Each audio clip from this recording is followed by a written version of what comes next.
All right, now that we opened the can of worms, let's go ahead and talk about part one of Watch Who the Fuck You Date. So his name is Aaron. Aaron is my ex. We dated for a few months and it didn't last very long. And let me tell you why. He is like insane. It's like he has that little person talking to him in the corner of his shoulder at all times. Like he's making up constant stories in his head about like that I'm cheating on him, that he's got to watch his back, that I have guys in my apartment at all times, and that I'm cheating while I'm at work, when I work in a clinic full of women, by the way. So let's take it back to the beginning. So again, we met. I lived in Arizona. He lived in New Mexico. And he said, oh, I have a friend that lives in Arizona. I was actually just there. I was like, oh, dang. Well, whenever you're down here again, let's grab dinner or whatever. He's like, all right. He ended up coming, and his plan was to end up moving to Arizona anyway with his friend, right? He ended up at my house so much anyway that I was just kind of like, I mean, you kind of already live here. His clothes was there, everything. So I was like, fuck it. Just, that was my mistake. So my mom ends up making dinners for us all the time. We're Mexican. We make huge dinners. And the first time he went, he met the family and everything was cool. But when we left, my mom called me and she said, are you okay? And I said, what do you mean, am I okay? She said, well, I see something in his eye, like he wants to hurt you or like he wants to control you.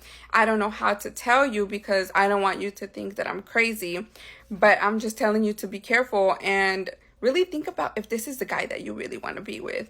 And I was like, well, I mean, it kind of is already in motion, it's already happening. So then my mom invites us over for dinner again. I think it was the next day, and we play loteria. And I guess he was just like, no, I don't want to go. Like he started little by little, kind of not wanting to be around my family. And I don't know if he noticed that my family didn't really like approve of him or whatever. I'm not too sure. But anyways, that was a red flag number one. It's kind of like he was already trying to distance me from my own family. Like the only protection that I have had is from my family, and he was trying to move me away. So when I first started talking to him, I was talking to other people, as in I had a lot of guy friends. And I don't hang out with too many girls because sometimes it can get overwhelming and a lot of drama can start. So they would still text my phone, and of course, I talked to somebody else before I met him too. It kind of just ended up going in the direction with Aaron. And so they would text my phone, and he would check my phone every few hours. Every time a vibration would go off, every time I'd get a notification, he's looking at me like he wants to like literally do something to me. I don't know what was going on. It's just that look in his eyes, and you guys know because you have seen that look in the Pop the Balloon game, like this video that went viral.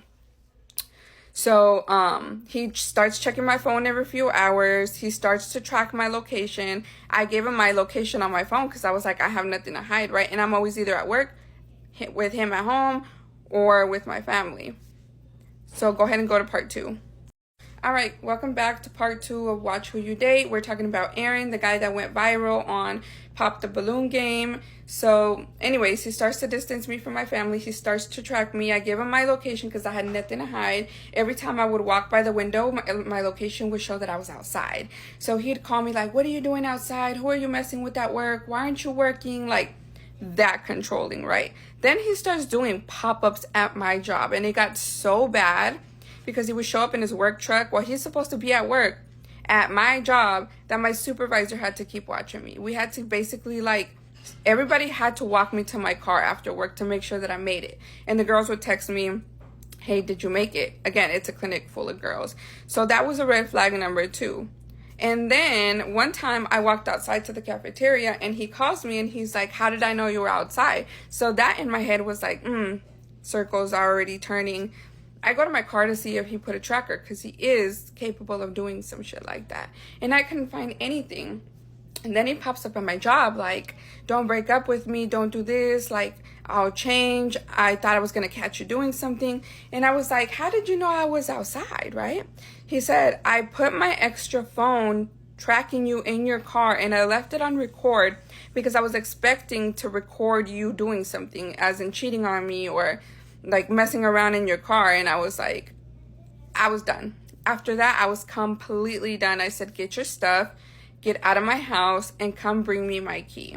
And he was like, no, I'm gonna change, whatever. I went home, he was still there.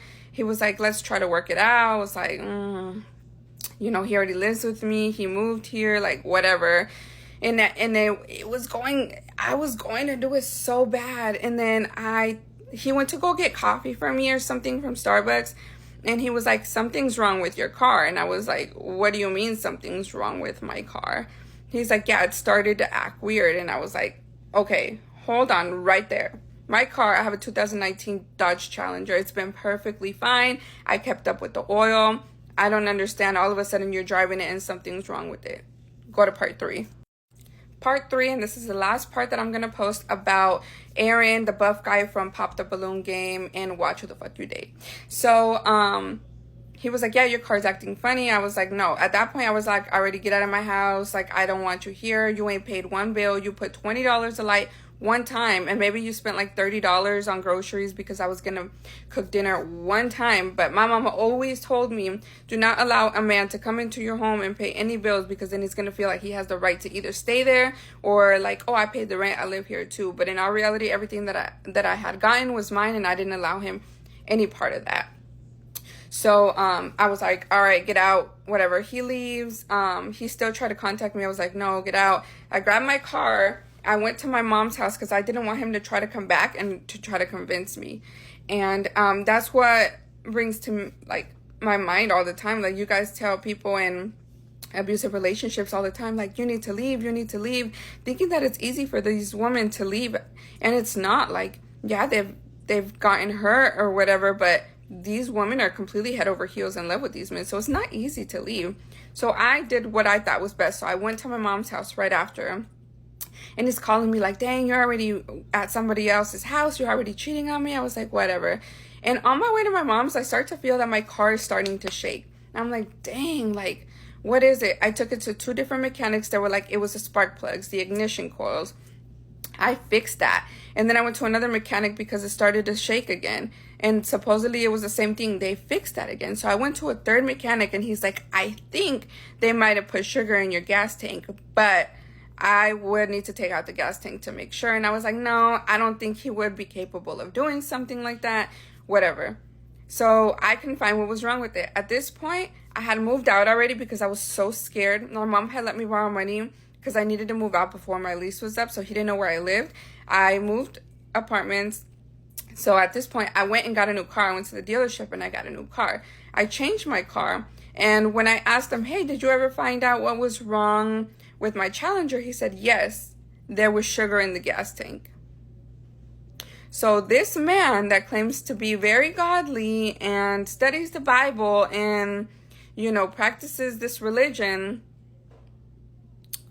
put sugar in my gas tank, tracked my car, put a phone to record me in my car.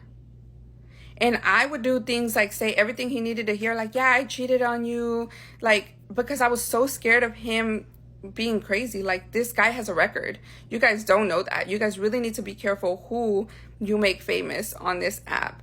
I don't want to say anything else because I feel like I already opened up a big can of worms. If you guys have any questions, I'll answer them, but I don't want to make this any more parts. 4 of dating the Pop the Balloon Game buff guy.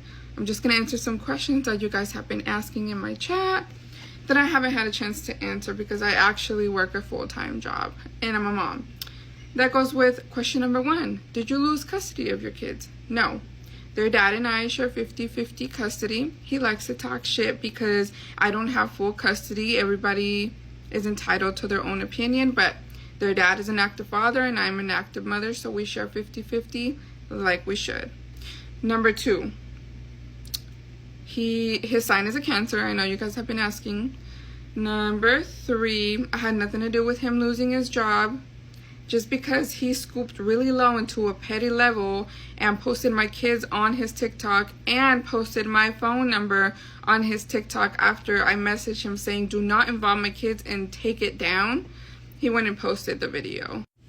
My side of the story went viral, but I'm not the only one. I just had the platform to tell my story, but there is at least 6 other girls with the same exact story. So I had nothing to do with it. Number 4, just because you're going to scoop low, I'm not going to scoop lower.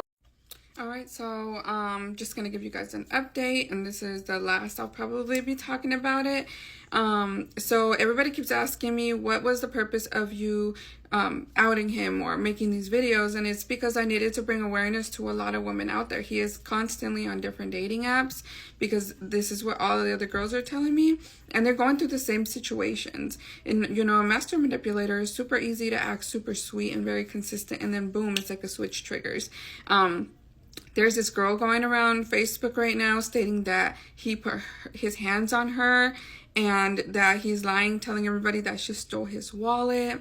She's already contacted the authorities, and he like posted her and it was like, I'll give anybody $500 who has any information on her. You know, he's like that. He did that. He popped up with me at work with my family. Like, he's just gonna do what he wants to do or what he has to do to get what he wants. Now, update with me, he did make a fake profile. I think it's called your ... qualified. And he was commenting under some of my videos early this morning. He is blocked. I don't doubt that he's going to make other profiles. And basically he was giving out false information. And I mean, all the proof is there. I really have nothing to prove.